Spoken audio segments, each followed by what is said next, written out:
अनिकेत, अदिती आम्ही सर्वजण आपले ऋणी आहोत की आज या कुंडलिकेच्या तीरावरती वैष्णवांचा मेळा या ठिकाणी जो भरला, त्या वैष्णवाच्या मेळामध्ये आपण सारेजण त्याच तल्लीनतेने या ठिकाणी सहभागी झालो. निमित्त होतं वर्धाच्या 61च्या निमित्ताने आपल्या सर्वांच्या साक्षीने आज 3 दिवसाच्या कीर्तन मेळ्याची सुरुवात या ठिकाणी होते. आपण भाग्यवान आहोत की संत परंपरेतील टाळ मृदुंगाच्या नावात, आवाजात, निनादात हरिनामाचा जप करण्याचं सामर्थ्य आपल्याला सर्वांनाच त्या ठिकाणी मिळालं. हरिपाठाचा सुद्धा कार्यक्रम इतका विलक्षण या ठिकाणी रंगला. खरंच मी भाग्यवान आहेच.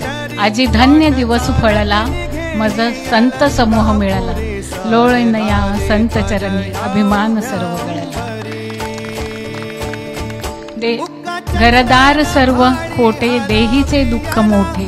श्री हरीच्या भजना वाट वाचून सौख्य लागले. देह विठ्ठल, देह विठ्ठल विठ्ठल झाला. देह विठ्ठल विठ्ठल झाला. नाम घोषात देह हनाला. देह विठ्ठल विठ्ठल झाला. बाबा रे, जसं तुम्हा मला ही दुःखी घोंगडी मिळालेली आहे,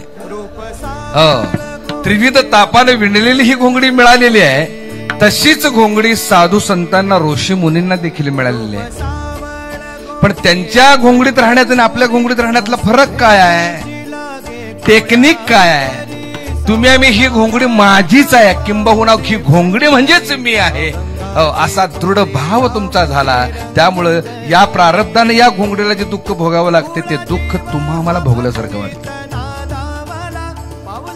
कारण सुख अथवा दुःख भोग या देहाचा, सुख दुःख पाप पुण्य भोग कशाच्या, त्या देहाचे, तुमच्या आमचे नाहीये. तुम्ही आम्ही आत्मस्वरूप आहोत. पण झालंय कसं की घोंगडी म्हणजेच मी आहे, हा देह म्हणजेच मी आहे, असं म्हणून तुम्ही आम्ही दुःख भोगतोय. संत महात्म्याने तसं केलं नाही. ही घोंगडी आपली नाही, ही घोंगडी कुणाची आहे? परमात्म्याची आहे. वापरासाठी घ्यावी आणि ज्याची त्याला परत देऊन टाकावी. जसं माऊलींनी घोंगडी वस्त्र या ठिकाणी उदाहरणासाठी घेतलं, तसंच या देहाच्या उदाहरणासाठी कबीरदासांनी चादर नावाचं वस्त्र घेतलं नाही. ते चादरीचा उपयोग करून ती चादर पुन्हा कशी परत करावी सुंदर दोह्यात सांगितले. देह विठ्ठल विठ्ठल विठ्ठल, देह विठ्ठल